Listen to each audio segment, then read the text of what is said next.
Hey there, welcome at Post. We would be thrilled to be seeing you here today, tomorrow. However, unfortunately, due to lockdown, still we need to keep our doors closed a little bit longer. Please check out our website and keep posted with our social media for when we will be opening again and for our online program. For now, we have a few clips of the first show, Nucleus of Capital, with work of Nina Stotrup Larsen, and which is curated by Anja Betkina. That's it for now, and we hope to see you soon. Keep posted.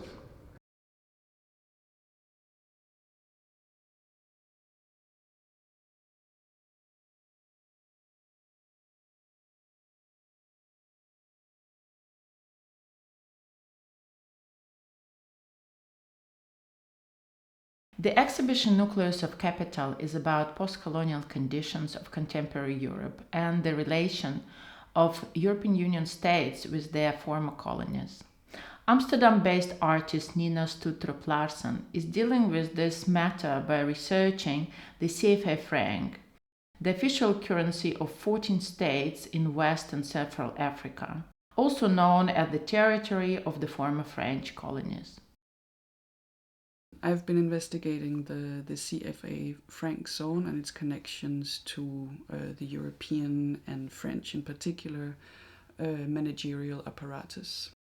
I've been working with diagrams, a lot of text that draws lines between all of these different institutions. The exhibition brings into public discourse processes by which the French and the EU economy is still disrupting the independence of the 14 states in the CFA zone. What is also important to mention in reference to the Nucleus of Capital exhibition is the concept of Eurafrica, which is closely connected to the early history of European integration. In her research, Nina revisits, or rather excavates, Eurafrica from the institutional history of the European Union. This political project was developed in the early 1920s and aimed at more effective management of the European colonies in the African continent. During the process of decolonization, this concept was largely forgotten and sort of erased or edited out of the EU history. In her new video work, The Cut, the Press, the Punch, which Nina produced specifically for the Nucleus of Capital exhibition, she is working with the visuality and material history of CFA franc banknotes. She's inviting us to have a closer look at the engraved into the surface of the paper icons and motifs that hold many political and historical features. In the video, the camera zooms in on the patterns engraved into the banknotes and depicts an abstraction of uranium mines or the oil drilling and timber industry or coffee farming. A line is created from carving. Engraving a line is a precise incision. It is scratching, cutting, removing and excavating matter before applying ink. Then pressure is applied, sustained, extended for the ink to settle and harden.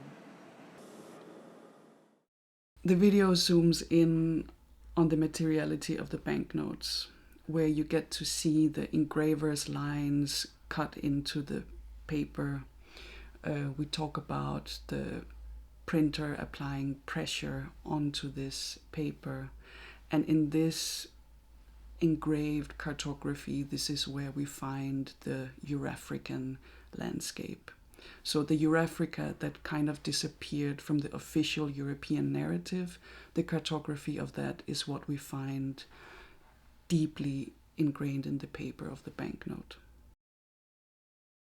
Even after the process of decolonization in the 50s and 60s, France has continued to manage and govern monetary processes in the region until today. In this project, the banknote really serves as a visual nucleus in the invisible, hidden, or rather abstract economic power construct. The exhibition presents an impressive set of archival documents and case studies, different formats of prints, and a rich set of research material, including images, maps, and diagrams. Another thing that I've been doing is that I've collected almost all the issued banknotes from the series of the CFA franc from 1945 until now, because I think it's important that we can see them together. I'm interested in the visuality of them, but I'm also interested in another way of seeing them.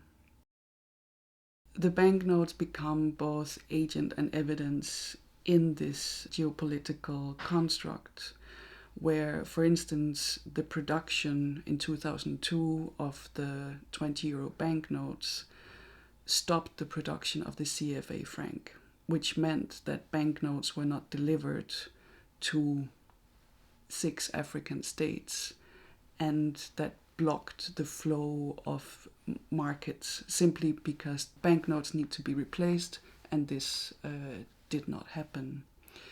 These banknotes are produced in the same print facility, and let's say European states prioritized to print the euro instead of producing the CFA franc.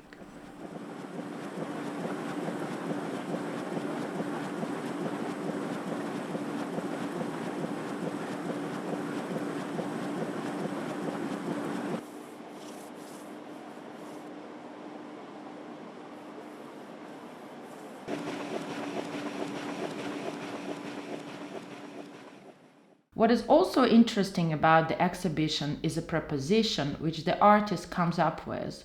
She's suggesting a new possibility of numismatic practice, which is focusing on the banknote as an object, as a witness, and as a central piece of evidence for the Euro-African motivation in contemporary European infrastructures.